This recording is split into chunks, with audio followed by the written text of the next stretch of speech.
How's it going, everybody? I'm Sam Lee, reading for writer Leonid Melikhov, and welcome to Gaming Instincts. God of War Ragnarok is PlayStation's next big game for the PS5 and PS4. Thanks to Sony for letting us jump on the game a few weeks before its release. Today, I will discuss the game's early hours while trying to keep it as spoiler-free as possible. So without further ado, here is what we think of God of War Ragnarok so far. The game's beginning is much more eventful than the original God of War 2018. I won't go into details about what happens as it would spoil too much of the story and ruin the fun of the whole thing.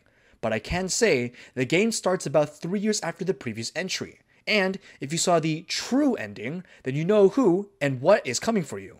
Early on, you will enter a new realm that you weren't able to visit in the previous game. What I like about the start of God of War Ragnarok is the build-up of characters, both new and old. I won't tell you who they are because I prefer not to spoil it for you, but you can probably guess for yourself.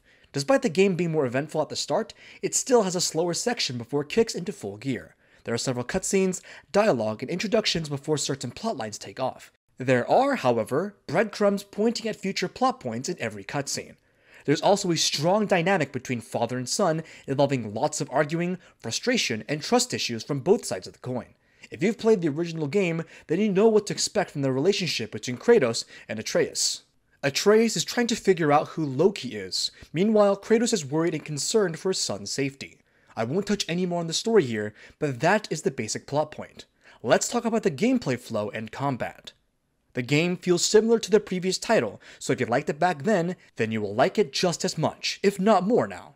The Blades of Chaos and Leviathan Axe are available right off the bat.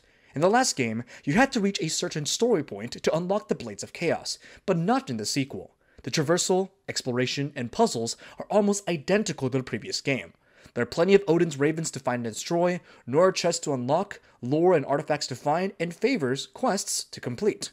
It was smart of Sony Santa Monica to go the route of, if it ain't broken, don't fix it. And the early game showcased pretty much that. God of War Ragnarok plays like and follows the exact same formula as the original game. The biggest difference so far is the number of cutscenes you'll encounter and the storytelling. Ragnarok is cutscene heavy, which might turn some people away, but I love how the game's universe portrays Norse mythology and the scenes are well executed. Yeah, it can be overbearing, but the excellent storytelling makes up for it. Also, the early game introduced new and intriguing enemies, fixing the lack of enemy variety from the first game.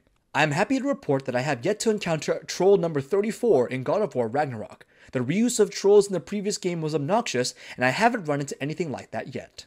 During the early hours of exploring, there was an over-reliance on go through this cracked rock or lift a pillar to pass through moments. The early game was full of those, and I'm not sure if it's for cinematic purposes or environmental storytelling, but there was way too much of it.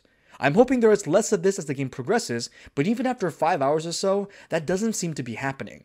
I'll go out on a limb and assume these exist because the game was originally made on the PS4, which is almost a decade old. It didn't detract from the experience exponentially, but it did break up the pacing. Overall, I am really liking where God of War Ragnarok is going based on the early hours. The main question is if the final ending is worth all the wait and excitement, and, of course, how the rest of the game carries its lore, characters, and gameplay elements until the very end. Based on what I played so far, I think Sony Santa Monica could be onto something special once God of War Ragnarok releases on November 9th, 2022. And this concludes Gaming Instinct's hands-on preview of God of War Ragnarok. To see more videos and content like this in the future, make sure to subscribe. Thanks for watching, this has been Sam Lee, and until next time.